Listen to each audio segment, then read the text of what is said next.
장자, 대종사. 자연의 섭리 등 하늘이 하는 일을 알고 도덕과 법률 등 사람이 하는 일을 알면 지식의 최고다. 하늘이 하는 일을 알면 자연 그대로 살 줄 알고 사람이 하는 일을 알면 자기의 지혜로 사회생활의 모르는 부분을 잘 배워 하늘이 준 수명을 누리며 도중에 죽지 않아야 바로 참된 지식이다. 그러나 그것만으론 부족하다. 지식이란 상대적인 것이다. 상대적이기 때문에 고정된 게 아니다. 어떻게 알겠는가? 내가 말하는 섭리가 인위인지 아닌지, 내가 말하는 인위가 섭리인지 아닌지. 진인만이 참된 지식을 알 수 있다. 무엇을 진인이라고 하는가? 옛날의 진인은 적은 수라고 거부하지 않았고 성공을 자랑하지 않았으며 아무 일도 도모하지 않았다. 그런 사람은 잘못을 해도 후회하지 않았고 잘 되어도 자랑하지 않았다. 그런 사람은 높은 곳에서도 두려워하지 않고 물에 들어가도 젖지 않으며 불에 들어가도 뜨겁지 않았다. 그 지식이 도의 경지에 이르렀기 때문이다. 옛날의 진인은 잠을 자도 꿈꾸지 않았고 깨어 있어도 근심이 없었다. 음식을 먹어도 맛을 따지지 않고 숨을 쉬는 것이 깊고 고요했다. 진인은 발꿈치까지 숨이 깊지만 보통 사람은 목구멍까지만 숨을 쉰다. 외물에 굴복한 자는 목소리가 토하는 것 같고 욕망이 뿌리 깊은 자는 마음 씀씀이가 천박하다. 옛날의 진인은 삶을 좋아할 줄 모르고 죽음을 싫어할 줄도 모른다. 태어남을 기뻐하지 않고 죽음을 거부하지도 않는다. 무심히 가고 무심히 올 뿐이다. 생명의 근원을 잊지 않지만 생명의 끝을 알려 하지 않는다. 삶을 받으면 기뻐하고 죽으면 돌아간다. 이를 분별심으로 도를 잃지 않고 인위로 하늘을 돕지 않는다고 한다. 이런 사람을 진인이라고 한다. 그런 사람은 그 마음을 하나로 하고 그 모습이 여유로우며 그 이마가 널찍하다. 시원하기는 가을 같고 아늑함이 봄날과 같다. 기뻐하거나 노여워해도 자연스럽고 세상과 한없이 조화롭게 지낸다. 현명한 군주는 전쟁을 일으켜 적을 멸망시켜도 원한을 사지 않고 은혜가 만세에 미쳐도 누구를 편애하지 않는다. 그런즉 세상을 자기 뜻대로 하면 성인이 아니다. 의식적으로 친하면 어질미 아니다. 인위적으로 시기를 재면 현자가 아니다. 이해의 균형을 모르면 군자가 아니다. 명예를 위해 본 모습을 잃으면 선비가 아니다. 참된 삶을 잃으면 윗사람이 아니다. 호불해, 무광, 백의, 숙제, 기자, 서여, 기타, 신도적 같은 사람들은 남의 일에 쓰여지고 남의 즐거움에 쓰였을 뿐 참된 즐거움을 즐기지 못한 자들이다. 옛날의 진인은 받들어져도 무너지지 않고 부족해도 채우려 하지 않았다. 조용하게 홀로 있어도 그걸 고집하지 않고 넓게 비어 있어도 장식을 하지 않았다. 환하게 기뻐하고 자연스럽게 일에 응한다. 좋은 언행으로 화색이 돋고 마음의 덕은 깊어간다. 텅 비고 널찍하며 초연하여 얽매이지 않는다. 말없이 있기를 좋아하고 무심하게 말을 잇는다. 진인은 형벌을 근본으로 삼고 예법을 곁가지로 삼으며 지혜를 시기로 알고 덕성을 원칙으로 여긴다. 형벌을 근본으로 삼는다 함은 관대함을 원칙으로 벌을 내리는 것이다. 예의를 곁가지로 삼는다 함은 치세의 보조도구이기 때문이다. 지혜를 시기로 한다 함은 부득이할 때를 알기 위해서다. 덕성을 원칙으로 삼는다 함은 두 발이 있는 사람과 언덕에 올라가듯 쉽다는 뜻이니 사람들은 진인이 부지런하다고만 여긴다. 그러므로 좋아해도 하나로 보고 좋아하지 않아도 하나로 본다. 하나란 하나이고 하나가 아니라도 하나다. 하나로 보는 사람은 하늘과 같게 되고 하나가 아니라면 사람과 무리를 이룬다. 하늘과 사람이 서로 다투지 않으니 이런 사람을 진인이라고 한다. 삶과 죽음은 자연의 섭니다. 밤과 아침이 순환하는 것처럼 자연의 규칙이다. 사람은 그것을 어찌할 수 없다. 그게 만물의 모습이다. 사람들은 하늘을 아버지로 여기고 평생을 모시는데 그보다 위대한 도를 어찌 따르지 않겠는가? 사람들은 임금을 자기보다 높이 보고 그를 위해 목숨을 던지는데 그보다 진실된 도를 어찌 따르지 않겠는가? 샘물이 말라서 맨 땅에 드러난 물고기가 서로 물기를 끼얹어 주고 서로 물거품으로 적셔주는 일은 강과 호수에서 무심히 사는 이만 못하다. 유임금을 칭찬하고 걸왕을 비난하기보다는 양쪽을 다 잊고 도와 하나가 되는 이만 못하다. 대자연은 우리에게 형체를 준 뒤 삶을 줘 우리를 애쓰게 하고 늙음을 줘 우리를 편안하게 하며 죽음으로 우리를 쉬게 한다. 그러므로 자신의 삶을 좋아한다면 자신의 죽음도 좋아하는 셈이다.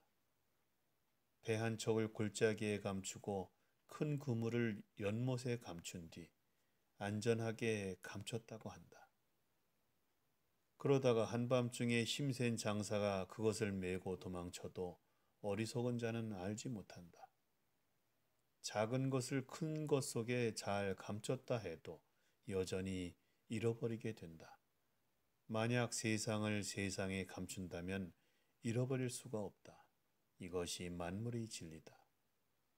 일단 사람의 형체를 받아 기쁘기는 해도 사람의 형체는 갖가지로 변하여 끝이 없으니 즐거움은 헤아릴 수 없지 않은가.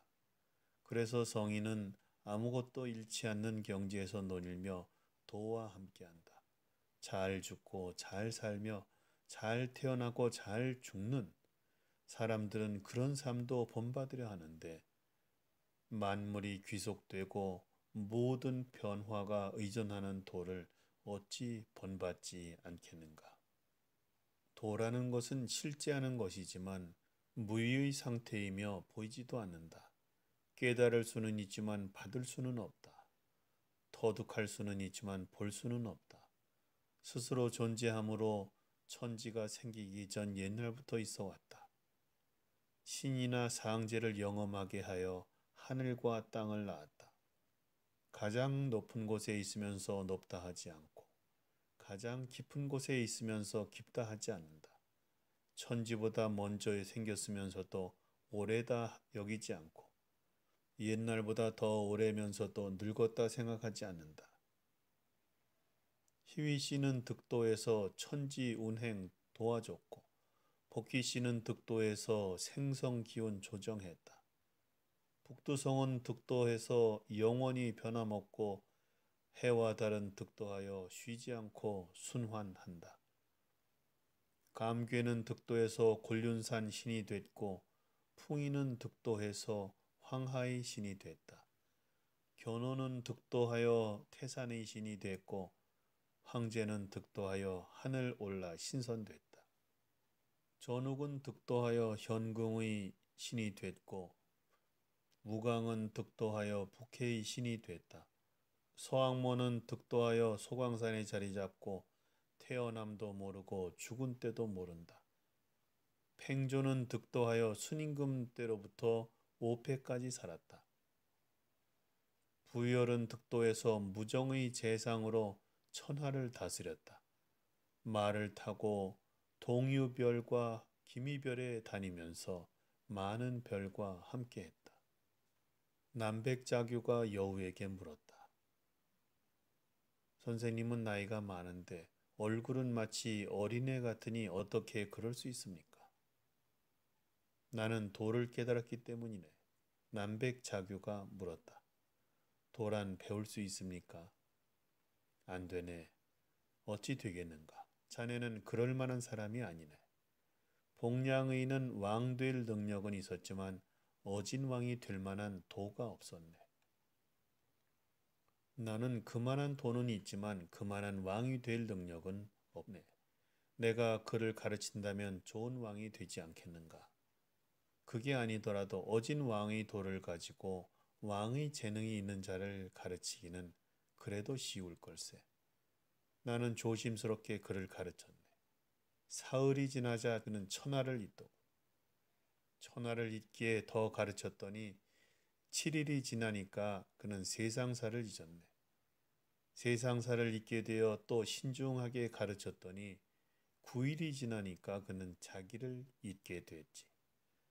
자기를 잊게 되자 비로소 깨달음을 얻게 됐네. 깨달음을 얻게 되자 도의 독자적인 경지에 들게 되고 독자적인 경지에 들게 되자 시간을 초월하게 되었고 시간을 초월하게 되자 생사를 넘어선 경지에 들었네. 삶을 초월한 자는 죽지 않고 삶에 매달리는 자는 살 수 없네.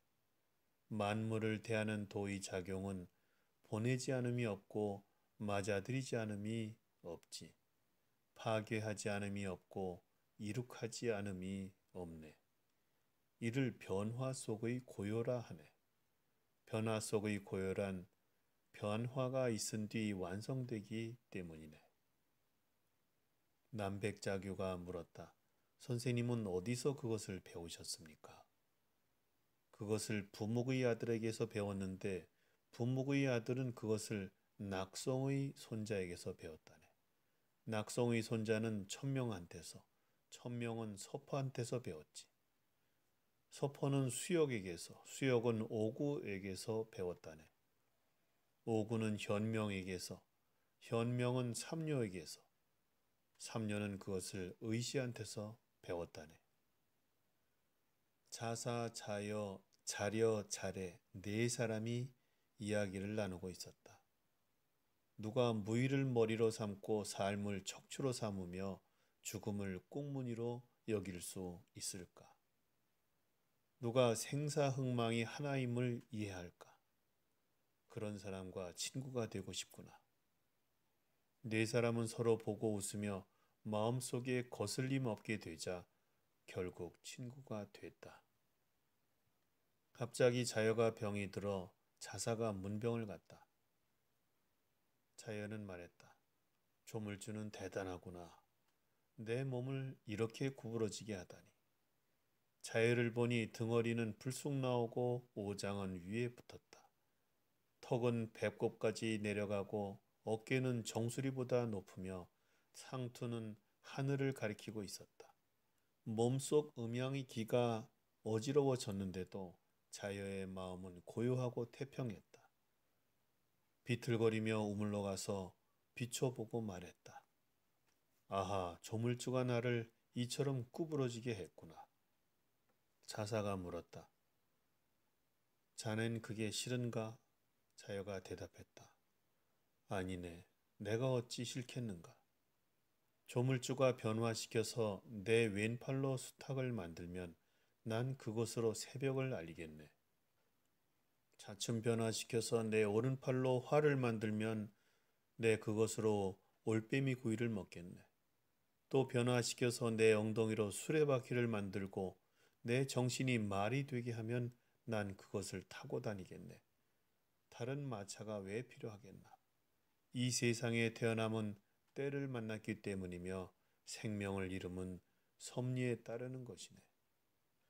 때에 맞추고 섭리에 따라 살면 기쁨과 슬픔이 있을 수 없네. 이것이 옛날에 말하던 벗어남이라는 거네. 그런데도 벗어나지 못하는 것은 외부의 사물에 얽매여 있기 때문이지. 사람은 천명을 이길 수 없으니 내가 어찌 이 병을 싫다고 하겠나. 갑자기 자래가 병이 들었다. 숨을 헐떡거리며 곧 죽을 것 같았다. 아내와 자식들이 둘러앉아서 울었다. 자려가 문병을 가서 말했다. 죽는 사람을 놀라게 하지 말고 비키시오. 문에 기대서서 자래에겐 말했다. 대단하구나. 자연의 힘은. 자네를 또 무엇으로 만들어 어디로 데려가려는 걸까? 자네를 쥐의 간으로 만들려나? 벌레의 팔뚝으로 만들려나? 자네가 대답했다. 자식은 부모를 대하며 동서남북 어디든 그 명령을 따르지. 사람은 음양의 변화에 대함이 부모를 대함과 다를 게 없네. 조물주가 죽으라는데 내가 따르지 않으면 나는 거역하는 것이 되네. 조물주에 무슨 잘못이 있는가? 대자에는 내게 형체를 주고 삶을 주어 우리를 애쓰게 하고 늙음을 주어 우리를 편하게 하며 죽음으로 우리를 쉬게 하네. 그러므로 내가 삶을 좋아함은 죽음도 좋아하는 까닭이 되네. 대장장이가 쇠를 녹여 기물을 만들려는데 그 쇠붙이가 튀어나와 말하기를 명검인 막야가 되겠다고 한다면 대장장이는 불길한 쇠붙이라고 여길 것이네. 지금 사람의 모습으로 살다가 말하기를 사람으로만 살겠다고 한다면 조물주는 분명 불길한 인간이라고 생각할 거네. 천지를 커다란 용광로로 여기고 조물주를 대장장이로 생각한다면 무엇이 되건 좋지 않은가? 죽으면 편안히 잠들고 태어나면 문득 깨어나는 것일세. 자상호, 맹자반, 자금장 세 사람이 얘기를 나누고 있었다. 그 누가 무심하게 서로 사귀고 무심하게 서로를 도와줄 수 있을까? 어느 누가 세속을 초월해 살면서 무한한 정신세계로 생사도 잊은 채 다함 없는 삶을 누릴 수 있을까? 세 사람은 웃으며 서로를 보자 마음에 거슬림 없이 뜻이 맞아 그대로 친구가 됐다. 얼마 뒤 자상호가 죽자 아직 장사를 안 지냈을 때였다. 공자가 소식을 듣고 자공에게 가서 일을 돕도록 했다. 맹자반 자금장을 보니 하나는 작곡을 하고 하나는 거문고를 치며 소리에 맞춰 노래하고 있었다. 오호 상호여 상호여, 그대는 대자연으로 돌아갔는데 우리는 아직도 사람이구나. 자공이 종종 걸음으로 가서 말했다. 죄송하지만 시신 앞에서 노래를 부르는 게 예법입니까? 두 사람은 마주보고 웃으며 말했다. 이 사람이 진정한 예법이 뭔지를 알까? 자공이 돌아와서 공자에게 그 일을 말씀드렸다. 그 사람들은 어떤 사람들인가요? 예법을 무시하고 육신을 잊은 채 시신 앞에서 노래를 부릅니다. 슬퍼하는 기색조차 없으니 뭐라고 해야 할지 모르겠습니다. 대체 어떤 사람들입니까? 공자가 말했다. 그들은 속세 밖의 사람들이고 나는 속세 안 사람이다. 속세의 안과 밖은 사는 기준이 다른데 내가 네게 문상을 보냈으니 내가 생각이 부족했구나. 그들은 조물주와 벗이 돼서 하나 된 세계에서 논인다. 삶을 달라붙은 혹으로 생각하며 죽음을 골마서 터져버린 종기로 여긴다. 그런 사람들이 생사의 순서를 따지겠느냐? 갖가지 사물을 빌려서 하나의 몸이 된 다음 간이나 쓸개를 잇고 눈이나 귀도 잇는다. 생사를 반복하면서도 시작과 끝을 따지지 않고 어디에도 속박됨 없이 세속을 초월해 산다. 자유자재롭게 무의자연의 경지를 논인다. 그들이 어찌 번거롭게 세속의 예법을 따르며 남들이 이목에 신경 쓰겠는가? 자공이 물었다. 그러면 선생님은 어디를 따르십니까? 공자가 대답했다. 나는 하늘의 벌을 받고 있는 사람이다. 그렇더라도 나는 너희와 그 길을 함께 가겠다. 자공이 말했다. 그 길을 가르쳐 주십시오. 공자가 대답했다. 물고기는 물에서 살고 사람은 도에서 산다. 물에 사는 물고기는 못을 파주면 살 수 있고 도에 사는 사람은 세상 일을 잊은 채 편안하게 산다. 그래서 물고기는 물속에서 모든 것을 잊고 사람은 도의 세계에서 모든 것을 잊는다고 한다. 자공이 말했다. 세속을 초월한 사람들 얘기를 해주십시오. 공자가 대답했다. 초월한 사람이란 보통 사람과는 달리 하늘과 하나가 된 것이다. 그래서 하늘에서의 소인이 사람 세상에서는 군자이고 하늘의 군자는 사람 세상에서 소인이라고 한다. 안회가 중리에게 물었다. 맹손제는 그 어머니가 죽었을 때 소리내 울면서도 눈물을 흘리지 않고 마음속으로 슬퍼하지도 않았으며 상중에도 애통해하지 않았습니다. 이 세 가지가 없었는데도 초상을 잘 치렀다는 소문이 논나라에 퍼졌습니다. 잘 치른 사실이 없는데도 소문이 좋게 퍼진 겁니다. 저는 정말 이해할 수가 없습니다. 중리가 말했다. 맹손 씨는 상례를 잘 치른 것이다. 상례의 예법에 정통한 자보다 낫다. 복잡한 일을 간단히 하는 게 어려운데 그는 간단하게 처리했다.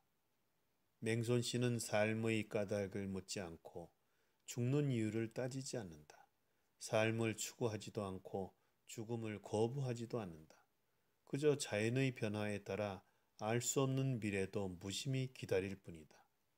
변한다고 했지만 변하지 않을지 어찌 알겠으며 변하지 않는다지만 이미 변한 건지 어찌 알겠느냐.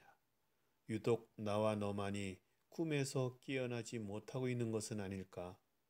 그는 모친이 죽음에 놀라면서도 마음 상하지는 않고 두려우면서도 정신을 놓는 일은 없었다.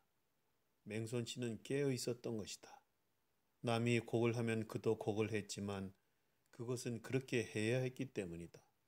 사람들은 서로 자기를 나라고 하는데 어떻게 할 수 있겠느냐. 나라고 말하는 나가 진정한 자신인지.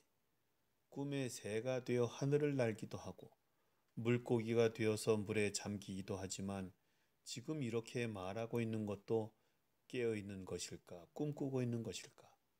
웃으려 하기 전에 이미 기분이 좋고 생각할 겨를 없이 웃음이 나오듯이 세상의 추위에 삶을 맡긴 채 변화를 따른다면 고요한 하늘과 하나인 경지가 된다. 의자가 허유를 만나자 허유가 말했다. 요는 자네에게 무엇을 가르쳤나? 의자가 말했다. 요가 저에게 말하기를 너는 꼭 인의의 덕을 실천하고 올바름을 분명히 하라고 했습니다. 허유가 말했다. 그런데 자네 여기는 왜 왔나? 그 요가 인의라는 것을 자네 몸에 새겼고 옳고 그름이라는 것으로 코를 베었네. 자네는 이제 어떻게 무한히 자유로운 삶을 살 수 있겠는가? 이 의자가 말했다. 그래도 저는 도의 울타리 안에서 살고 싶습니다. 허유가 말했다. 그렇지 않네. 눈이 나쁜 사람은 예쁜 얼굴을 분간하지 못하고 눈이 먼 사람은 아름다운 무늬를 보지 못하지. 의자가 말했다.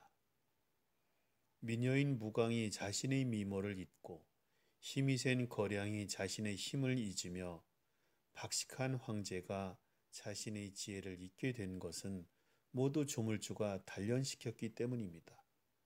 어찌 알겠습니까? 조물주가 묵형을 지워주고 베어진 코를 붙여줘 저를 온전하게 해서 선생님을 따르게 할지를. 허유가 말했다. 오호, 조물주가 그렇게 할지도 모르지. 내가 자네한테 대강의 이치를 말해주겠네. 나의 스승님, 그 스승님은 만물과 조화롭게 살면서도 의라고 여기지 않고 만세의 혜택을 펴면서도 어질다 여기지 않았네. 옛날보다 오래 살면서도 어른이라 하지 않고 천지의 갖가지 모양을 조각해내면서도 능력이라고 여기지 않았네. 이것이 바로 득도의 경지일세. 안회가 말했다. 저는 깨달은 게 있습니다. 중리가 물었다. 무슨 말이냐? 의식적으로 하는 예법을 잊었습니다. 좋다. 하지만 아직 멀었구나. 다른 날 다시 안회가 중리를 뵙고 말했다. 저는 깨달은 게 있습니다. 무엇을 말이냐? 저는 인의를 의식하지 않게 됐습니다. 좋다. 그래도 아직은 미흡하다. 다른 날 또 안회가 뵙고 말했다. 저는 많은 것을 깨달았습니다. 무엇을 말하는 거냐? 저는 좌망하게 됐습니다. 중리가 놀라서 물었다. 무엇을 좌망이라고 하느냐? 안회가 대답했다. 자신의 사지와 몸을 잊고 귀나 눈의 작용을 멈춰서 육신을 떠나고 머리를 비워 도와 하나가 되는 것, 그것을 좌망이라고 합니다. 중리가 말했다. 도와 하나가 되면 좋다 싫다 하는 것이 없어지고 변화하는 힘과 함께하며 어디에도 머물지 않게 된다. 너는 정말 훌륭하구나. 나도 네 뒤를 따라야겠다. 자여와 자상은 친구였는데 장마가 열흘이나 계속됐다. 자여가 말했다.